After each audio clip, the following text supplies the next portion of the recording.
आजकाल सर्रासपणे वापर होणाऱ्या इंस्टाग्राम, फेसबुकची पॅरेंट कंपनी मेटानं नवी नियमावली जाहीर केली. मेटाच्या नव्या नियमानुसार 16 वर्षांखालील मुलांना पालकांची परवानगी नसल्यास इंस्टाग्रामवर आता थेट प्रक्षेपण म्हणजेच लाईव्ह स्ट्रीमिंग करता येणार नाही. तसंच ठराविक कंटेंट त्यांना पालकांच्या परवानगीशिवाय पाहता किंवा कुणाला पाठवताही येणार नाही. सध्या अमेरिका, ब्रिटन, कॅनडा आणि ऑस्ट्रेलिया या देशांमध्ये हे बदल लागू करण्यात आले असून काही महिनाभरात ते जगभर अंमलात येतील.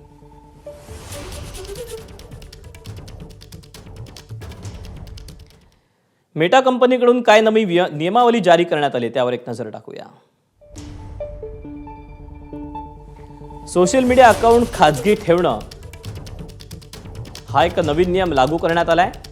अनोळखी लोकांकडून येणारे संदेश ब्लॉक करणं, हाणामारीसारख्या दृश्यांवर निर्बंध आणणं,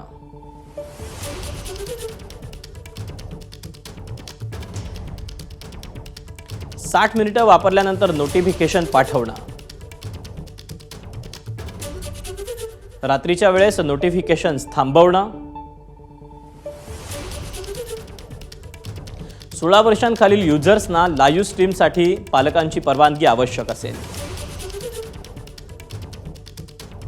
आक्षेपार्ह कंटेंट पाहणं आणि फॉरवर्ड करण्यावर निर्बंध असतील.